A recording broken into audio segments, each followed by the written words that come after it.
लोकशाहीचा बुलंद आवाज, रिपब्लिकन वार्ता, महाराष्ट्र.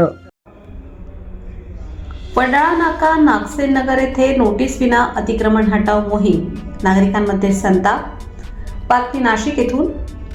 नाशिक शहरातील वडाळा नाका येथील नागसेन नगर परिसरात नाशिक महानगरपालिकेने कोणतीही पूर्वसूचना अथवा लेखी नोटीस न देता अतिक्रमण हटाव मोहीम सुरू केल्याने परिसरातील नागरिकांमध्ये तीव्र संताप व्यक्त केला जात आहे.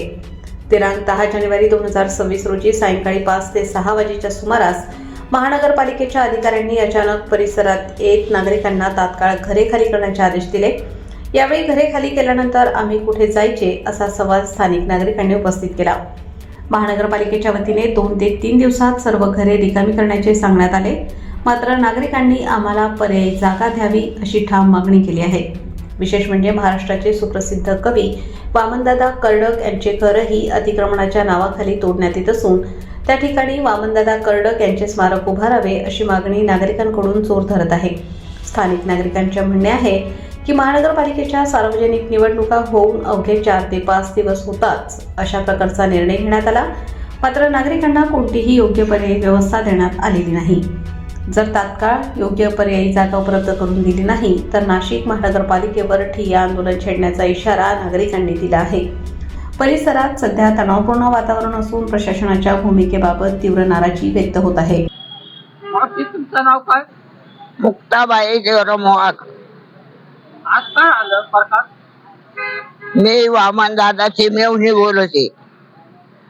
एक अतिक्रमणवाले आले, सगळं त्याचं सामान जे होतं, पुरस्कार पेटी, तबला, फोटो, पुरस्कार, ते मला थोड्यास मांडावा लागले. मांडून ठेवले. ते देऊन सांगून गेले का आम्ही येतोय शनिवारी. मी एकटीचे, आवरायला कोणीच नाही, आणि तोडफोड केली तर त्याचे पैसे कोण भरेल? वामन दादानं लोकांसाठी उपाशी कार्यक्रम केले आणि ते का पैसे ठेवून गेले का ते नीट करायला? ते तोडशील. तुम्ही काय म्हणा? मी वामन दादांची मुलगी शोभना पोपट जाधव बोलतीये. अतिक्रमणवाल्यांनी 1 महिन्यापूर्वीच घराला निशाणा करून गेले. आम्हाला वाटलं की आता ते आम्हाला नोटीस वगैरे देतील आणि मग त्यानुसार कारवाई करू बा. परंतु त्यांनी आज अचानक आल्याने आम्हाला सांगितलं का आम्हाला उद्या सकाळी 6ला तोडफोड करायची. आमची धावपळ चालली आहे. आता एका दृष्टीने ठीक आहे, त्यांचं कार्यात आपण काही हे करू शकत नाही, परंतु वामन दादा महाराष्ट्राचे शाहीर, त्यांचं जर स्मारकासाठी कुठे त्यांनी इथे नाशिकमध्ये जागेचं तर हे केलंच नाही, पण त्यांचे इतके पुरस्कार वगैरे आहेत इथे आणि आम्हाला नाही स्मारक, तर निदान त्यांचं घर तरी वाचावं या दृष्टीने मी सांगतेय. की वामन दादाचे आता बाहेरून लोक येतात, परभणी इकडून तिकडून, काही इथे वामन दादा बसलेले, यांचे गाणे झालेले, त्यांनी बघायला येतात की आम्हाला वामन दादाचं वास्तू बघायची आहे, त्यांच्या वस्तू बघायच्या आहे. अक्षरशः आम्ही वस्तू बांधून ठेवलेल्या आहेत तिथे. आणि आता अशा स्थितीमध्ये आज आता ह्या त्यांच्या मेवणीचं वय 94 आहे, 94 वय. त्यांनी आजपर्यंत त्यांची ही सगळी वास्तू सांभाळून ठेवलेली आहे, पुरस्कारही सांभाळून ठेवलेले, आणि आज अचानक त्यांच्या याच्यावर ते अतिक्रमणवाले कारवाई करतायत की आम्हाला अतिक्रमण करायचं आहे राहत्या घरावर. तर मग आता अशा वेळेस त्या बाई तुम्हाला काय कल्पना दिली? कल्पना काही नाही, डायरेक्ट न सांगता कधी ते खून करून गेले, आम्हाला माहितीच नाही. आम्हाला आमच्या इथल्या लोकांनी सांगितलं. नोटीस दिली? नोटीस ही आता जस्ट आली, आता 5-6ला नोटीस आली आहे. मी दुपारी नोटीस दिली, आधी मुदत काय त्याच्यात मी अजून वाचलेली नाहीये, पूर्वी काय कल्पना? काहीच नाही कल्पना. तरी पण मी दुपारी काय बोलले की तुम्ही नोटीस शिवाय कसं काय सांगताय? राहते घर आहे, लोकांनी सामान कसं हलवायचं? काही त्याच्यात वयोवृद्ध आहे, आजारी लोक आहेत, काही कमी जास्त झालं तर त्याला जबाबदार कोण? तर ते म्हणे आम्हाला नाही माहिती. असं कुठे असतं का? सर्वांची जबाबदारी आहे. म्हणजे नाशिक महानगरपालिकेचे अतिक्रमण विभागवाले तुम्हाला डायरेक्ट आणि करायला लावताय? हा, आता त्यांचं चाललं का आता कुंभमेळ्यासाठी आमची ही कारवाई चालू आहे. तर ठीक आहे ना, तुमच्या याच्यात आम्ही काहीच व्यत्यय आणत नाहीये, तुमच्या प्रोसिजर सगळं असेल, परंतु याला भरपाई काय करायची? मग हे वामन दादाचं एवढं जर घर गेलं तर मग आम्ही राहायचं कुठे? कुठे राहायचं? आम्ही काय करायचं? हा, जनसेवेसाठी त्यांनी जे जीवन हा समाजासाठी आणि त्या समाज कार्यकर्त्याला जर असं असेल जरा बोललं मॅडम तर सुद्धा सुरक्षित राहू शकत नाही, तर ही समाजासाठी लाजिरवाणी गोष्ट आहे।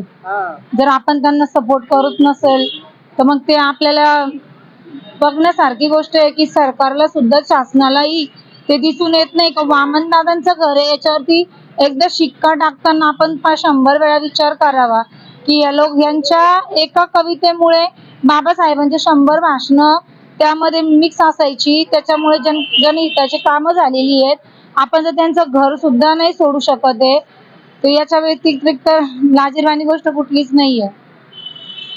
वडाळ नाका नागसर नगर इथं महानगरपालिकाचे अधिकारी लोक आले, त्यांनी पहिले खुना केले आणि 5 वाजता आम्हाला अशा नोटिसा आमच्या हातात दिले तर तुम्ही हे अतिक्रमण काढा। याचा अर्थ काय? एवढ्या वर्षापासून आम्ही राहतो तेव्हा ते अतिक्रमण नव्हतं का? आज हे अतिक्रमण कशाबद्दल? आज जे गोरगरिबांचे घर तोडणार तर तुम्ही त्याचा काय अर्थ? आम्ही रस्त्यावर उतरू, आंदोलन करू। इथं अतिक्रमण केलं तर आज आमचा निषेध राहणार आहे। आज भेटली ते बी आज मी 5 वाजता भेटली, सकाळी यांनी खुना मारलेले, आम्हाला याची पूर्ण कल्पना पण दिलेली नाहीये, काहीच दिलेली नाहीये। हे बी नोटीस आम्ही जेव्हा बोललो अधिकाऱ्यांना तेव्हा दबाव यंत्रणामुळे हे नोटीस आमच्या हातात आलेले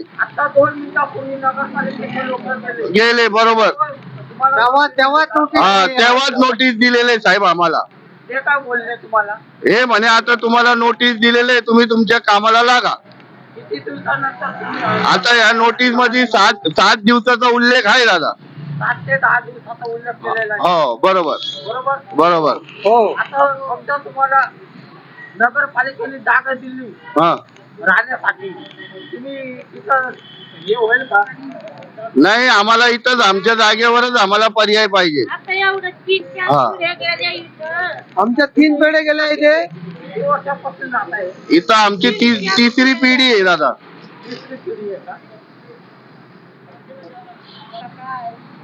आपलं नाव काय आहे? आशाराम आलाटे। तुम्ही इथं किती दिवसापासून राहत आहे?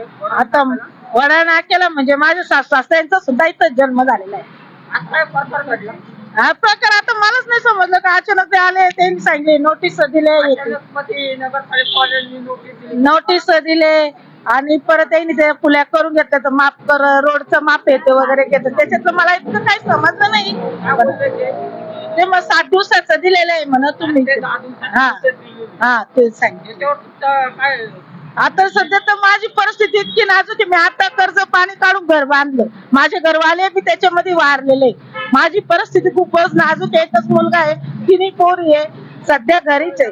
गोळ्या बिस्किट मी करायचे, तुम्ही काय करता? गोळ्या बिस्किटाचं दुकान करतो मग, बिस्किटाचं। हा अजून तू एवढं कर्ज आहे, लेकर बाळ आहे आणि काय माझी मागे परवड चालली तेच समजून नाही राहिलं। बघा तुम्ही काहीतरी सांगा तरी। तुमचं नाव काय? बाबाबाई मारुती बोडके। तुम्ही इथं किती दिवसापासून? 2-3 पिढ्या झाल्या, 3 पिढ्या झाल्या मला इथं। आता हा प्रकार घडला, अतिक्रमण आहे.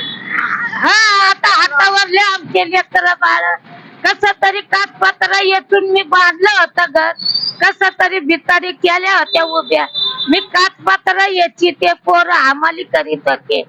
आता ज्याच्या ते करीत्या खात्यात काय आहे बरं सांगा? आता म्हाताऱ्या माणसाचे एवढं परिवार कोणीकडे न्यायचा? एवढंस फुटभर तुम्ही तोडून टाकू राहिले, एवढं अख्खं घर खाली येईन माझ्यावालं, काय करायचं बरं आम्ही? हा आमची गरज परत एक टायमाला आहे, एक टायमाला नाही। कुणीकडे घेऊन जाणार आहे बरं सांगा बरं? एक तर आजारी लागला, माग आजार लागला माझ्या। तुम्हाला आज नोटीस दिली, हा 5 वाजता 5 वाजता दिलं नोटीस, आजी तुमचं घर एवढं जाणार, एवढं घर जाणार, येतो भर जाणार, आखी भीत पडून जाईल ना घर। याच्या पुढची भूमिका काय आहे तुमची? याच्या पुढची भूमिका? आमचं घर तुटावंच नाही ना, आता आमच्याकडे ऐपतच नाही ना। नाशिक महानगरपालिकाकडनं काय अपेक्षा आहे? महानगरपालिकेकडनं काय अपेक्षा आहे? त्यांना जितका ऍडजस्ट होईल त्यांनी तसं त्याप्रमाणे आम्हाला इथं दिलं ना चांगलंच आहे. मला ईदभर जागेसाठी मागावं लागत तोडूच नका. एवढी मेहरबानी आहे आणि तोडलं बी चांगली एक साईडला उभं करून द्या, त्याला सपोर्ट काहीतरी करून द्या. पहा बरं, मला तर बोलता बी आहे ना, दम लागायलाय साहेब. काय करणार बरं? जरा बोला. काय आमचं जर कधी गेलं घरदार तर आम्हाला राहायची सोय नाही, पुढे तेवढं आम्हाला तिथेच राहायचंय. धर, बोल. आमची मला पिढी दम पिढी तिथेच गेलेली आहे आमची, तिसरी चौथी पिढी आता आमची, तर आम्हाला तिथेच राहणं आहे. आणि कधी आम्ही तिथून जर दुसरीकडे जाणार तर आम्ही खाणार कुठं, राहणार कुठं, खाणार कुठं? काम नाही, धंदे नाही, नोकऱ्या नाही, धुण्या भांडे करतो तेव्हा आम्ही खातोय. नोकऱ्या नोकऱ्या नाही, काय नाही, आम्ही कसं जायचं, कसं जागायचं? आता नोकऱ्याच नाही तर काय करायचं?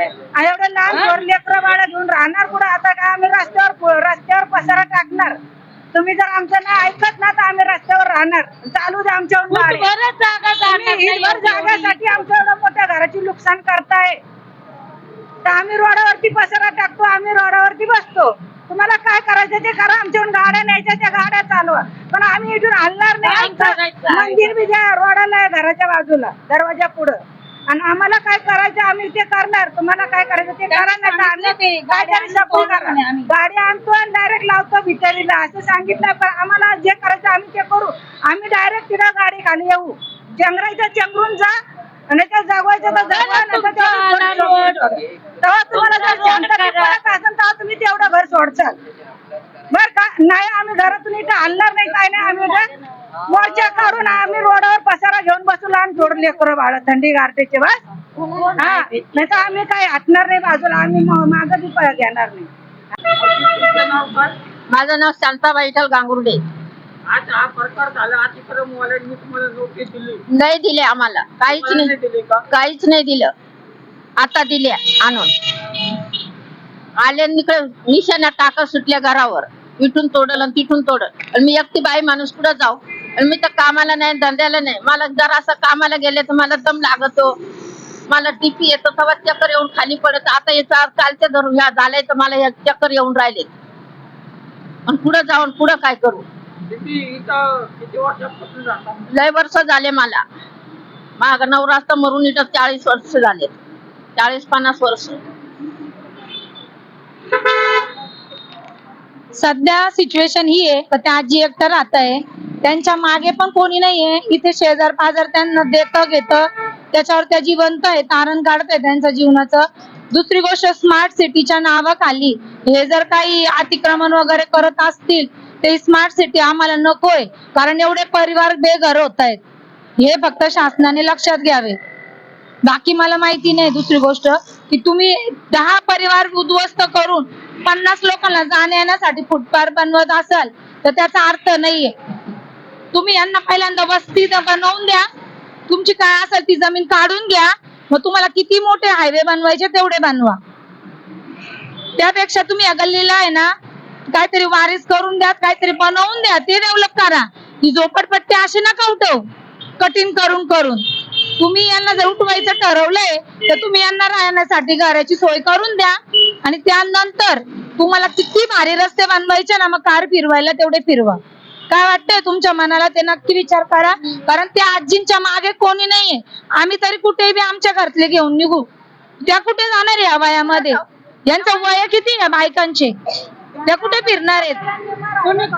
एका फॅमिलीत 4 परिवार आहेत, त्यांच्या पण 4 परिवारांना रूम केवढे लागतो, त्याला खर्च किती आहे? आणि हातावरचे लोक आहेत ते लगेच तुम्हाला 10-20 हजार रुपये डिपॉझिट किती लागतो आता?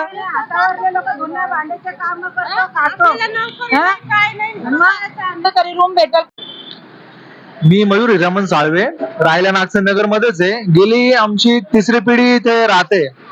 जवळपास 3 पिढ्यांपासून इथे असलेले जेवढे लोक जमा आहेत त्यांच्या जवळपास 3ऱ्या ते 4थ्या पिढ्या इथं राहता वास्तव्याच आहे. आणि ही झोपडपट्टी का आजकालची नाहीये.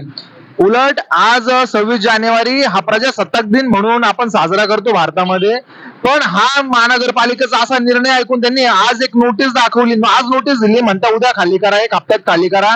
हा एकदम आहे ना पूर्ण हुकुमशाही पद्धतीचा मार्ग झालेला आहे यांचा. याच्यामध्ये लोकशाहीचा काही एक अंमलबजावणी करण्यात येत नाहीये. एकदम हुकुमशाही पद्धतीने महानगरपालिका हा निर्णय घेते. एकदम अतिशय निंदनीय निर्णय हा महानगरपालिकेचा. याच्यासाठी आम्ही त्यांचा निषेध करतो. आणि सर्वप्रथम मला सांगायचं हे का इथे लोक जे एवढे जुने राहतात, कोर्टाचे जे निर्णय आहे का लोक 12 वर्ष एखाद्या ठिकाणी जर वास्तवत असतील तर ते त्यांच्या मालकीची जागा होऊन जाते. इथे लोकांच्या 3 पिढ्या गेलेल्या आहे, तरी या लोकांना कटिंग करून ते जागा दुसरीकडे पाठवण्याचा निर्णय घेते महानगरपालिका. एकदम चुकीचं काम तुम्ही करताय. एवढं जे करता म्हणजे एवढ्या वृद्ध महिला इथे उपस्थित आहे. अजून हँडिकॅप लोकांचे पण जे मागची जी टपरी तिला पण लाईन केलेली आहे. हे अपंग लोकांचे जे व्यवसाय उदरनिर्वाहासाठी जे महानगरपालिकेच्या अंडर जागा असतात तिथं सुद्धा त्यांना जागा देण्यासाठी प्रलंबित ठेवण्यात येतं. त्यांना वरच्या पैशांची अपेक्षा असते किंवा कुठे ना कुठे ते ना काम अडकवून ठेवण्याचा प्रयत्न करत असतात. एकदम चुकीच्या पद्धतीने यांचं काम चाललेलं आहे. आणि हे असं अयोग्य प्रकारे डायरेक्टली तुम्ही येऊन नोटीस देतायत आणि दमदाट्या करून सांगतात. पण नोटीस आज संध्याकाळी दिली, याच्या अगोदर तर मौखिक स्वरूपाने येऊन यांना सांगितलं का तुम्ही काढून घ्या. त्यांनी मार्किंग करून गेली, तुम्ही बघू शकता रेड कलरची मार्किंग तिथे केलेली प्रत्येक ठिकाणी. ते उगाच 2-1 लोक त्यांना जाऊन बोलले म्हणून त्यांनी आता फक्त एक फॉर्मॅलिटी म्हणून त्यांनी नोटीस पाठवलेलं आहे. हे सर्व चुकीचं चाललेलं आहे. आम्ही सर्व याचा निषेध करतो. काय आजच केली, आज 4 वाजता. हो नोटीस लगेच जाऊन टाकली 1 तासामध्ये. आणि एवढ्या हप्ताभरापासून ते फक्त मौखिक स्वरूपाने सांगत होते. बाकी कोणाला काही असं कागदपत्रे डॉक्युमेंट वाईज लिगली काहीच एक शब्दाने कोणाला काही टोकलेलं नाहीये, काहीच नाही. नोटीस आज देण्यात आलेली आहे. काही लोकांना सांगितलं का आज तुम्ही 1-2 दिवसामध्ये खाली करा, नाही तर बुलडोजर येऊन तुमच्या गाडीवरती तुमच्या घरावरती पंजा मारण्यात येईल असं.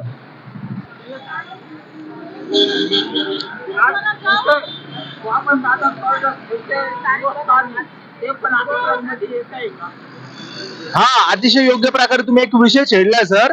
इथे लोककवी वामनदादा कर्डक हे आंबेडकर चळवळी मधले सगळ्यात पुरोगाम म्हणजे जुने व्यक्तिमत्व आहे. त्यांच्या चळवळीमध्ये खूप मोठा हिस्सा आहे. आणि त्यांचं जर म्हणजे त्यांचं नाव सर्व जगभरामध्ये पूर्ण भारतभरामध्ये उच्च पदावरती घेतलं जातं, आदराने त्यांचं नाव घेतलं जातं. अशा व्यक्तीच्या घरासाठी त्यांच्या घर सुद्धा त्या महानगरपालिकेवाले तोडणार आहे म्हणजे अतिशय निंदनीय आणि लाजिरवाणी गोष्ट आहे. आज त्यांनी जे नोटीस दिलेले त्याची डेट 2 दिवसापूर्वीची आहे, 24/1/2023. म्हणजे त्यांनी 2 दिवस पूर्वीची तारीख टाकलेली आहे आणि नोटीस आज चिटकवलेल्या आहे आम्हाला. ही सर्वात मोठी गोष्ट आहे. आणि त्याच्यात 7 दिवस म्हणजे आम्हाला ते 2 दिवस ऑलरेडी आमचे संपलेले आहे. आज 3रा दिवस पण संपलाय. रिपब्लिकन वार्ता न्यूज साठी नाशिक शहर प्रतिनिधी विवेक बनकर. Subscribe now and press the bell icon. Never miss an update.